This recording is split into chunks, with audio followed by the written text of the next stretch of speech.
देश भर में आज 7 विधानसभा सीटों पर हुए उपचुनाव की मतगणना हो रही है।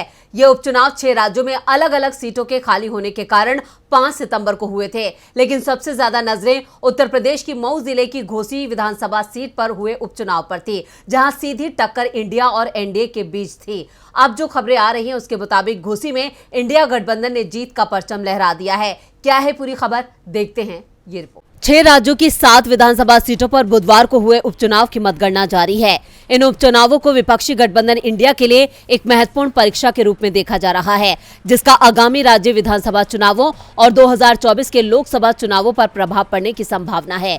जिन 7 विधानसभा सीटों पर उपचुनाव हुए उनमें उत्तराखंड की बागेश्वर, उत्तर प्रदेश की घोसी, केरल की पुथुपल्ली, पश्चिम बंगाल की धूपगुड़ी, झारखंड की डुमरी और त्रिपुरा की बॉक्सनगर और धनपुर सीट शामिल है। सबसे ज्यादा किसी सीट पर नजरें हैं तो वो है यूपी की घोसी सीट, जहां इंडिया गठबंधन एकजुट दिखा है। घोसी सीट में पहले राउंड की मतगणना से ही सपा उम्मीदवार बीजेपी प्रत्याशी से आगे चल रहे थे। उत्तर प्रदेश की घोसी सीट पर समाजवादी पार्टी के सुधाकर सिंह ने 3 राउंड के बाद ही अपनी बढ़त मजबूत कर ली थी। 10,334 वोटों के साथ सुधाकर 1992 वोट से आगे थे। बीजेपी के दारा सिंह चौहान शुरुआत से ही सुधाकर सिंह से पिछड़ते दिखे थे। 5 सितंबर को हुए घोसी विधानसभा उपचुनाव में आज मतगणना शुरू होते ही पहले राउंड की वोटों की गिनती खत्म होने के बाद सपा प्रत्याशी सुधाकर सिंह ने बढ़त बना ली थी। पोस्टल बैलेट की गिनती के बाद जैसे ही ईवीएम वोटों की गिनती शुरू हुई थी, जिसमें सपा प्रत्याशी आगे दिखे।